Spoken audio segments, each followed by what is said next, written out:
Hi guys, Arthur here from Homeowner DIY. In this video, I'm going to be replacing globe style stops with ball style stops. The complaint is for this kitchen faucet that there's low flow on the hot side. I believe a chunk of the washer inside the stop is broken off, blocking a portion of the supply line. Guys, check out the card for different types of valves so you'll learn the pros and cons of these different types of valves. But the one other thing on this job is I'm going to replace copper with copper, so this will be all soldering. Well, with that in mind, we'll look at our setup.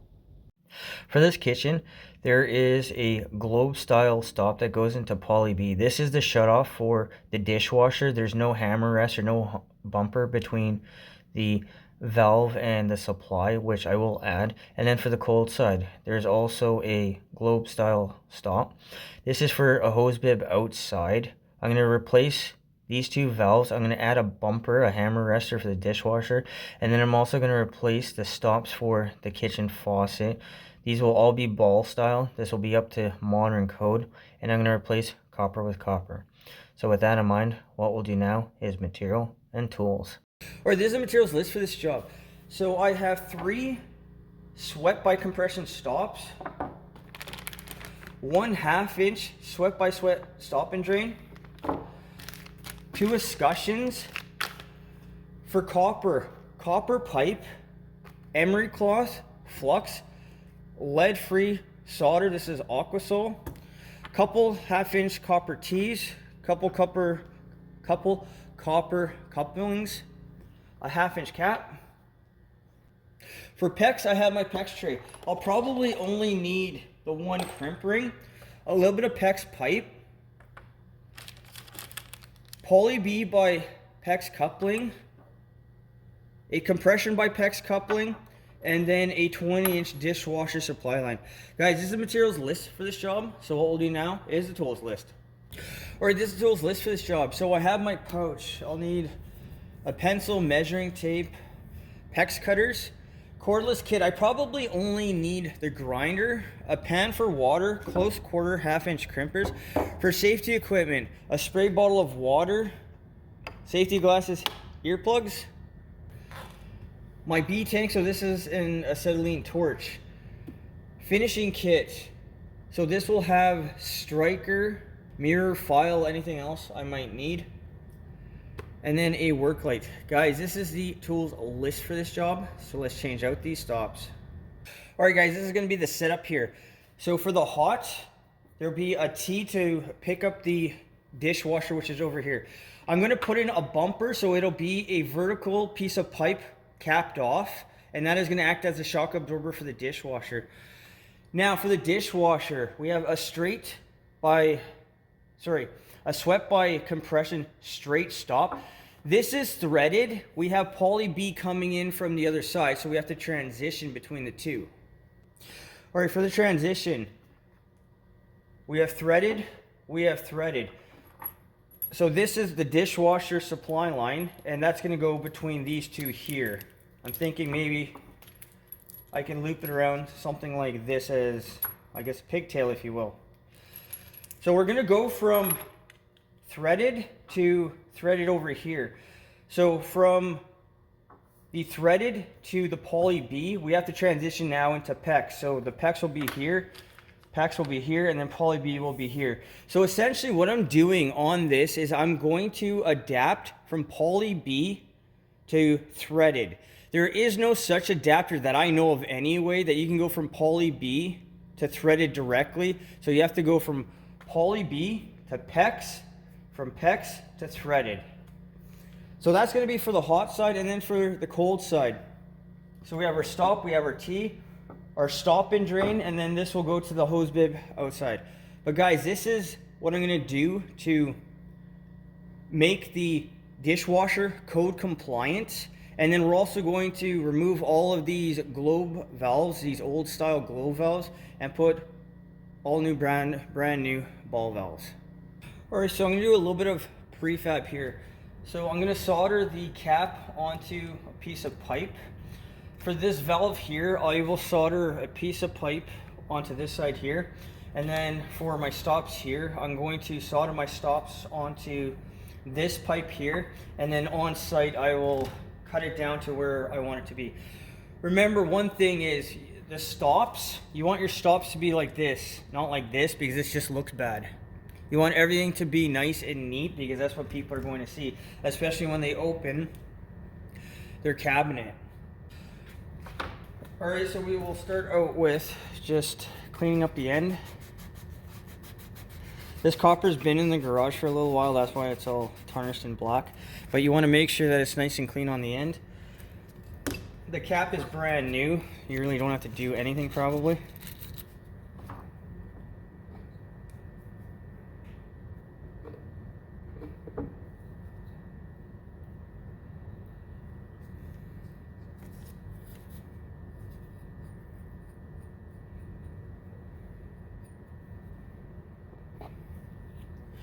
Now the easiest joint to make look nice is a joint where you're going to be at the top. Alright, the turbo torch is loud, so have earplugs. I always recommend safety glasses and earplugs for safety equipment.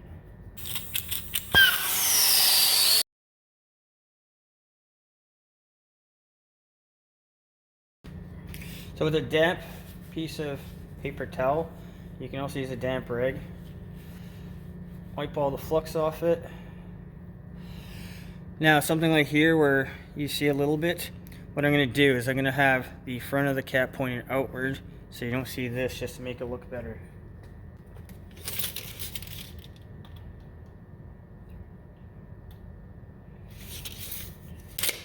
Okay, what I'll do is I will cut 10 inches off of this, and then I'll solder this end into my ball valve.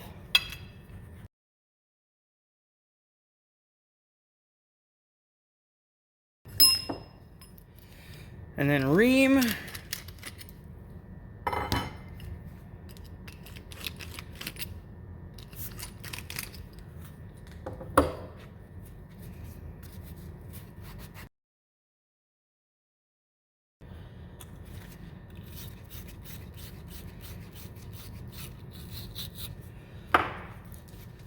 So for stop and drain, the cap is on the one side, so when you look at it like that, so water gets shut off on this side, so it is directional.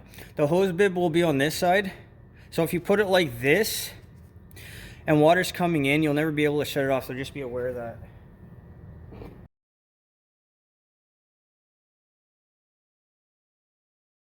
All right, when you're going to solder a ball valve, I think most valves in general, make sure that the valve is open. So the handle is parallel with the pipe, so that tells you that it's open. That's one of the benefits of ball valves, that just by looking at it, you can see what position it's in. But what I'm going to do is I'm going to go ahead and solder the top piece here. One difference between soldering a brass ball valve and copper fittings, the brass is thicker, so it's going to take longer to heat up.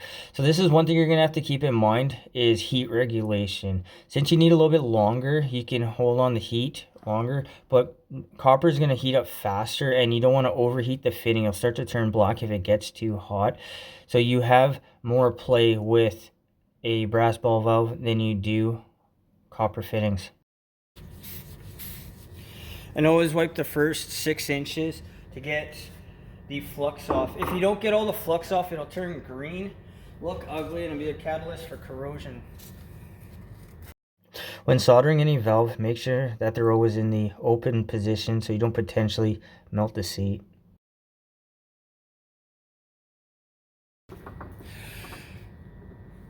Alright, so that looks good. This one here could have been a little bit better, but like I said, what I'll do is I'll have the front tier pointing outward so you don't see it.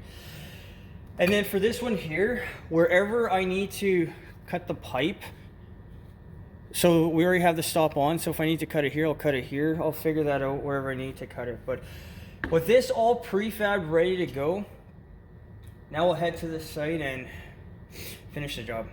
All right, so here's our water main. Shut the valve off, and now I can go ahead and cut the lines down here in the crawl space for the kitchen. Okay, this is our hot side, so what I'm going to do is I'm going to take my Emery cloth, clean it here, do the same thing for the cold, and then take a grinder and cut this out. Now there will be a little bit of water still left in the pipe.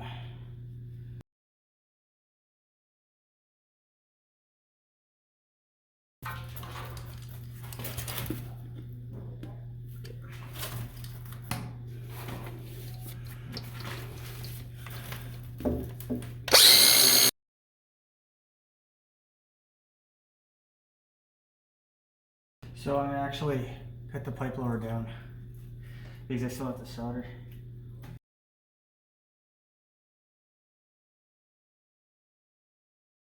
So here using PEX cutters, I'll cut the poly B, and then once again I'll use the grinder to cut the hose bib after I've cleaned the copper pipe for where I'm going to solder later. I've connected the pipe into the coupling, so what I'm going to do is I'm going to go upstairs. I'm going to tap to make sure that the pipe is all the way seated into the bottom of the coupling, and then I'm going to mark for where my T is going to be. I need to solder all three sides of the T, because if I don't, it will melt the plastic escutcheon. So these are the two copper pipes that are already connected downstairs. They haven't been soldered yet, but here I'm going to set the elevation for the cold for the hose bib. I want it sloping towards the hose bib so it drains out properly. And then for the hot, it can really be anywhere. So I have a lot more play on the hot side. But here I'm doing my mock-up to figure out my elevations. Using the handle of my big flathead screwdriver, you can see a little bit of slope for the pipe going towards the hose bib. So here I'll mark everything out, and I need to solder at least the bottom and the right side of the T going to the hose bib before I put the pipe down into the crawl space, because the plastic escutcheon will melt if I try to solder the T in place just above the escutcheon. Here I am figuring out the length of pipe that I need to go into the T. And then here is the mock-up for everything that I'm going to solder. So I'm going to solder what I can in the garage on a bench where it's nice and comfortable. And then the rest I will do in the cabinet. Once again, I want these joints to look nice, because when people look at it, this is what they're going to see. So the plastic escutcheons are on. This is the chance to do your final prep for where everything is going to be pointed. I have everything where I want it to be, so what I'm going to do is I'm going to go downstairs to the crawl space and then solder on the couplings in the crawl space. Again, you have to make sure everything is in the right spot before you solder in the crawl space, because nothing will be movable after. The two couplings in the crawl space are going to be the most technical to solder. So here I'm using the torch to try to boil out the water. But you have a limited amount of space, you have a limited amount of sight, and then you have dry wood everywhere, so it's easy to set something on fire. But I'm going to go ahead and solder these on, and it's going to be tough to make this look good in an awkward area like this, but ultimately what we want is just to have no leaks. Once the joint has been soldered, make sure that you take a mirror and look at the joint all the way around. It's easier to fix this now than to realize you have a leak later. So use a mirror, make sure everything looks okay, wipe it down, check one more time.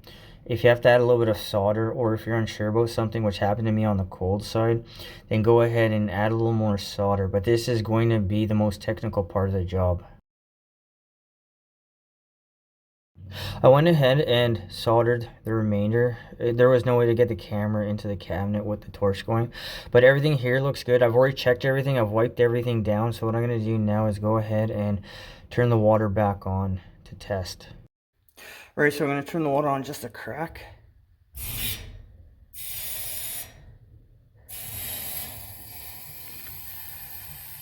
And now we'll go listen to see if we hear any air escaping.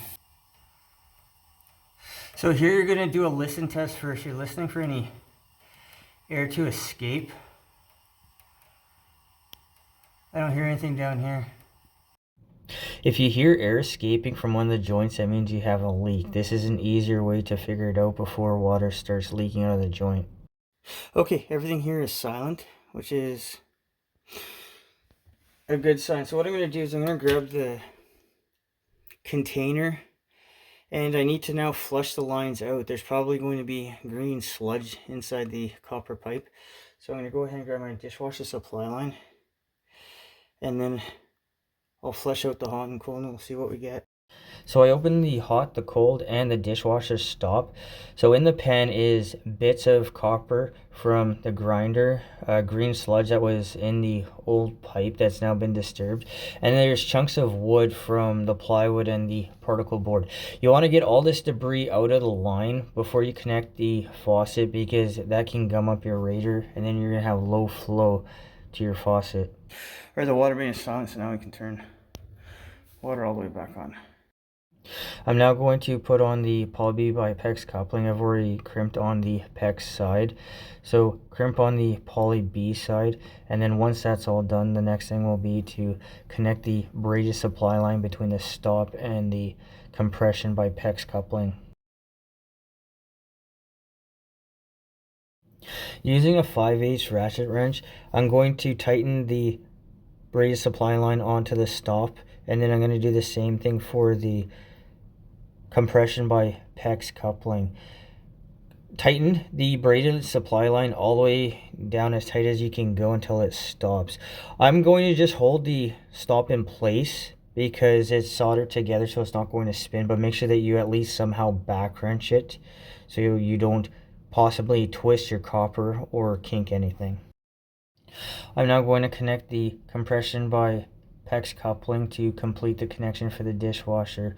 Once this is crimped on, I'll turn on the stop for the dishwasher, and now this will all be set up for the future. When the dishwasher is replaced with a new one, you already have the proper connection waiting, so the installer will have a smooth transition. This is our finished product. All new ball valves. There's a bumper for the dishwasher to meet modern code, a new stop and drain that's full port for the hose bib.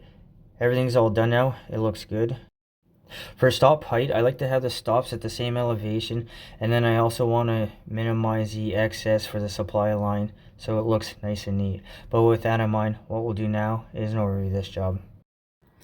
Alright, this is the hot side. This is the body of the stop, and then you can see here the chunk of washer that is missing. And this is a very common thing for globe style stops. Guys, check out the card because I have made a video on how you can replace just this portion and leave the body of the stop in place if you want to go that route. But when it comes to these globe style stops, this is going to be a very common problem, and because of the design of the valve itself, you also lose flow through the valve. Alright guys, so that concludes this job. So the most technical part of this job was soldering the couplings in the crawl space. It's cramped, it's dark, it's tough to see, and then you have combustibles all over the place. The plywood, the joist wood, this is all combustible, and this is why I always recommend to have a spray bottle on hand. Otherwise, the job went well. I'm happy with the way everything looks inside the cabinet. Remember, this is what people are going to see, and this is what you're going to be judged on. So you want to make sure that your work looks nice, even if it takes a little bit longer to do so. The time on this job. The time was about 3 hours. I estimated 2, but like I said, because I took my time to make sure everything looks good, it took longer than I was anticipating. But on the other hand, how often do people now solder? Everything's about PEX or ProPress or some other simple, quicker way to do it. So I'm still happy to maintain and display my soldering skills. The cost of this job. The fittings, pipe, gas, and everything else, the material was about $150. Now, this is a lot more expensive than if you were to go to PEX, but once again, I prefer copper. I think soldering it's a dying skill that people are not doing this anymore, so I'm always happy to go ahead and display what I can do to help others. Guys, I hope you enjoyed the video. I hope you learned something. I hope something here is going to help you on your project when you need to go ahead and do that. Guys, listen, please hit the like button, subscribe, and I'll see you on the next project.